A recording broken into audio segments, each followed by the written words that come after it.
going to be a quick update. I tried to kind of semi-vlog the whole uterine artery embolization journey. I have short videos that I posted on like Instagram, so I'm going to like compile all of those and put those on YouTube with like a kind of a final update eventually. But anyway, up until now, I'm no longer in pain, which is a good thing, but my cycles are different. They spot more than they actually flow, and they tend to begin and end with like black blood. So of course I reached out to my gynecologist, and they told me that it was common to have that, even a few months after the procedure. But once you get a little bit further along, if we're still having them, then they may need to like look and see if there's something that hasn't like come out or whatever. So anyway, this is kind of where we are now. So in probably it's going to be May soon. So probably by June, because that'll be my 6 months. If it's still doing that, once we do our June check with the like the CT scan or whatever, then we'll know if there's something that's in the way by then. So that's pretty much that on that. But as you can see, I put in locks in October, and I've been trying to keep them up. And I don't know if this is related, because I've been kind of dealing with this seasonal hair loss since like 2020. And it's like something around this time of the year, literally like this winter, spring, like winter, leaving winter, entering spring, where this spot in my head just comes out. So, but it always grows back, right? And I've gone to the dermatologist. We've tried things made it worse. We tried things that kind of helped it grow back or whatever. But the one cream that seemed to help also irritates my scalp. So it's kind of like it helps it, but it makes it worse type of thing. I don't know. So I went back to dermatologist today, and of course they're like, oh, it's alopecia areata or whatever, however you pronounce it. That's related to stress, or it's autoimmune related issue that could be caused by stress or vitamin deficiency, blah, blah, blah. So my thing is, one, I want them to do a biopsy of my scalp to like find out if that's really the issue, or there's something else going on. Simply because the antifungal creams work better than the steroids did. And like when I used like a steroid related cream, it got worse. But when I used the antifungal cream, it got better. And when they gave me one that had them both mixed, that's when I had like the best results. But then again, there was still irritation. So anyway, I hate like when you go to the doctor and you feel like they're not actually listening to you and they don't give you what you asked for. So I won't be going back to that dermatologist. I'm going to try another one. But at any rate, that doesn't mean that that's not the case. It's just that if I tell you that the steroids made it worse and you still want me to do a different steroid, that doesn't help the situation. Because we've already tried 2 different ones. I'm not going to keep trying something. For one, I got to, buy it. And for 2, it could make my experience worse. And so for me to be told, oh, but that's not common, it doesn't matter if it's not common. It happens to me. You know what I mean? So anyway, I don't know if that is related to this fibroid thing. Seeing that they started growing back, let me see, around 2019, I think. So I don't know if there's a connection between those and this or not. So anyway, we'll see. Per now, I will at least take the supplements that this dermatologist recommended, as far as it was a alpha lipoic acid, I think it was, and then zinc, which I kind of was already doing the whole zinc thing.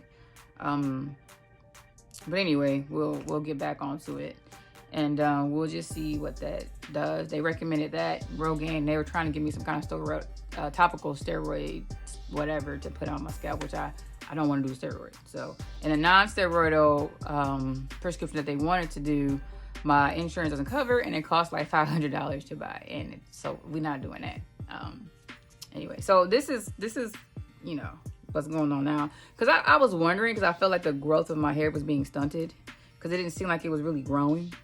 I mean, it is, like, if you look at the back of my hair, it's longer. And even the front, technically, because like it touches my eyebrow now, even though like a couple of months ago it couldn't do that. But it's, let me see if I can see. It used to be a lock right here. If I can show you, like, I don't know if it's really showing, but this whole spot, and it seems to like it starts here and then it just kind of like, you know, spreads out. So some of my locks are kind of thin because of the hair loss. Like this one's kind of thin, these, and then this area, because I started applying the cream to kind of cover, you know, to kind of cover the area, but I feel like it made these areas break out because these areas weren't coming out at first. So I don't know. So she told me to do Rogaine. I ordered the Rogaine. We'll see how that goes.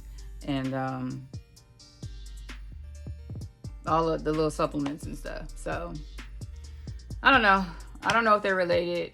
I mean, maybe, because fibroids technically I relate to some level of stress to the body. And then, like, I mean, I guess stress supposedly, but I don't know. I don't know, because I don't really feel like I'm under stress. Like, I feel like I'm fine. And I know if I'm stressed out, because I'll just, like, I usually get sick when I'm stressed. Like, there's some kind of sick that makes me sit down. Or I'll just kind of, like, spend a lot of money. It's not healthy.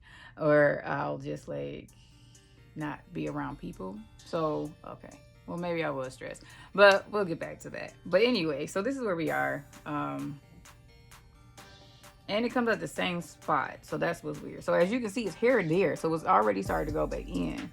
But my whole thing is, like, the scalp is starting to feel irritated. And I've stopped using the cream. So the fact that the scalp is still irritated.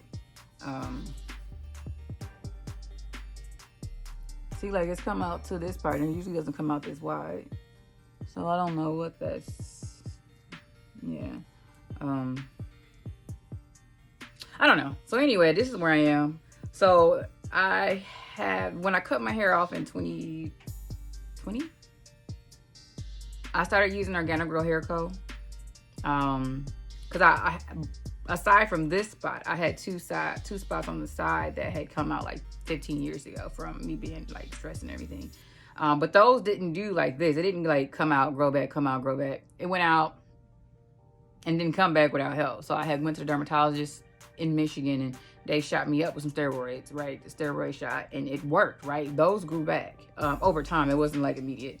I mean, they grew in a little bit, but they were still pretty thin. But when I used the growth drops from Organic Girl Hair Co, this side actually filled in really well. And I didn't realize it until way, way later when my hair grew back in and it wasn't spacious. This side, however, seemed to have gotten worse, and I don't know why. I don't know why. Fast forward to a couple of months ago, I started using the hair drops from Hair Fetish Dolls that I ordered. And so now this spot is growing in. Weird, right? Because I started using cream because the dermatologist told me to use it here and here, right? Because it was so thin. I started using it here and it started getting worse again. So I stopped putting it there. But when I used the drop from Hair Fetish Dolls, it actually started growing in here. I don't know. It still looks kind of thin, but this spot where you see hair with no lock, that was no hair before. Like, that was basically like bare. So the hair that you see is new hair. So her stuff is working. Organic Girl Hair Co does work, apparently. So what I'm going to do, I'll use the Rogaine and see how it does, but I'm going to end up continuing to use the hair drops from Hair Fetish Dolls, and I will start using again the shampoo from Organic Girl Hair Co. And I'll see first if I have any reaction to the Rogaine before I start adding anything else. But if the Rogaine doesn't work out for me, like if it causes irritation, anything like that, I'll end up just going back to, I'll probably just use both of the drops from Organic Girl Hair Co and Hair Fetish, because I know they both work, and apparently they both work differently because they affected my head differently. So anyway, all that to say, I'm not gonna cut all my hair off again like I've done in the past. I'm just gonna have this weirdness going on because my hair, I feel like it looks thin and feels kind of thin. It feels a little brittle to me. One of my coworkers mentioned vitamin D, lack of vitamin D, because I have been diagnosed with like low vitamin D before. So I was like, okay, well, that could be a thing. And I see that there's a connection between vitamin D, depression, and like winter. So I'm like, okay, all that could be a thing. So we'll see. But anyway, I just want to do this quick update. It's a non-conventional update. I kind of cheated with doing the UAE in the hair, but I really wanted to talk about this hair situation, and especially with having locks, because we do the hand rolling, so it's not like it's extra tension that's stressful to the hair. I mean, stressful to my scalp, so that's not causing the hair loss. But you know, I know YouTube be having some pointers a lot of times, so I'm here for them. But anyway, I know I look a little crazy. I just got done working out, but I really wanted to like record this video and get some comments from some people. Anyway, thanks for tuning in, and hopefully when y'all see me on my next video, I'll look more presentable. All right, thanks for watching.